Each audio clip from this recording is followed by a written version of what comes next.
Assalamualaikum warahmatullahi wabarakatuh. Selamat pagi, selamat siang, dan selamat malam. Salam sejahtera bagi kita semua. Di sini saya Muhammad Syahid Mufid dari kelompok 5 dari kelas E Pelayanan Publik ingin mempresentasikan mengenai good and service. Dan berikut ada beberapa nama anggota kelompok dari kelompok 5.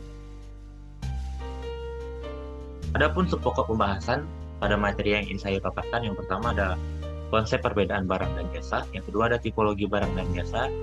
Tipologi barang dan jasa ini dibagi lagi, ada subbagian, yaitu 4 subbagian: barang publik, barang privat, common good, dan tools good. Yang pertama, ada konsep perbedaan barang dan jasa. Konsep barang. Barang merupakan produk konsumsi nyata yang ditawarkan oleh perusahaan kepada pelanggan yang dapat dimiliki dan digunakan untuk memenuhi kebutuhan pelanggan.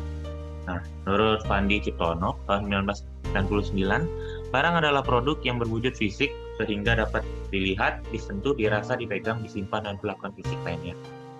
Dari contoh dari barang di barang-barang di sekitar kita, yaitu buku, pena, botol, tas, kertas, komputer, kipas angin, ataupun dan lain sebagainya ya. Lalu ada konsep jasa.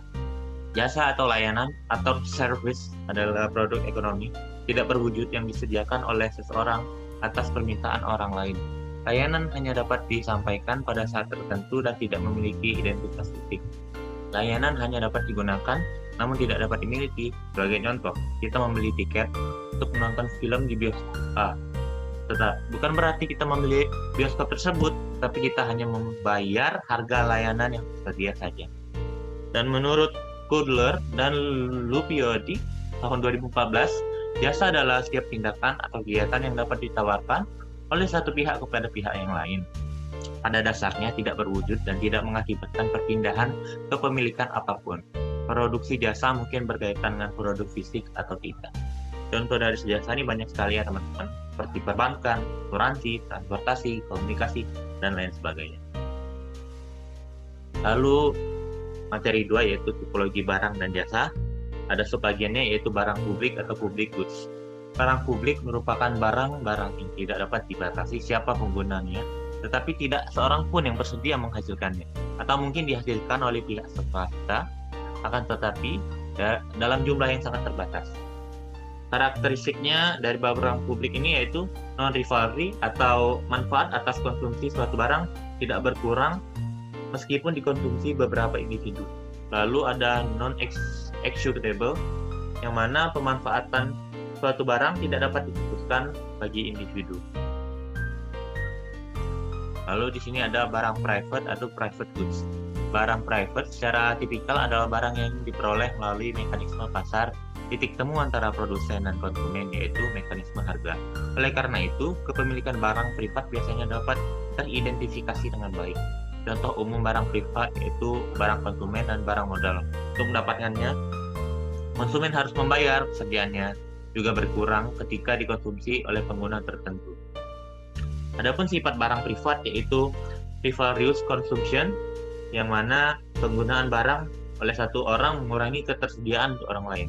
Yang kedua ada excludable consumption, yang mana tidak semua orang dapat menggunakannya dan mereka harus memenuhi persyaratan tertentu. Lalu yang ketiga ada common goods.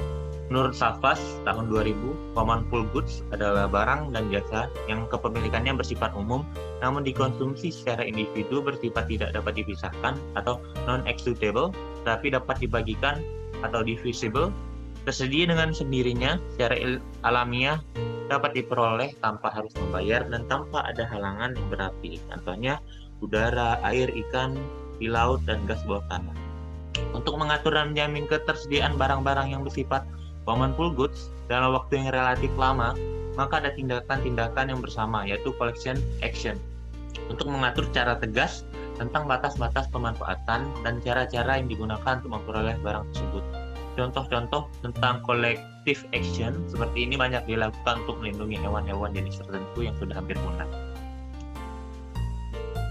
Yang terakhir ada tool goods. Tool goods adalah barang atau jasa yang dapat dikonsumsi bersama-sama, namun para pengguna harus membayar terlebih dahulu sebelum memanfaatkannya.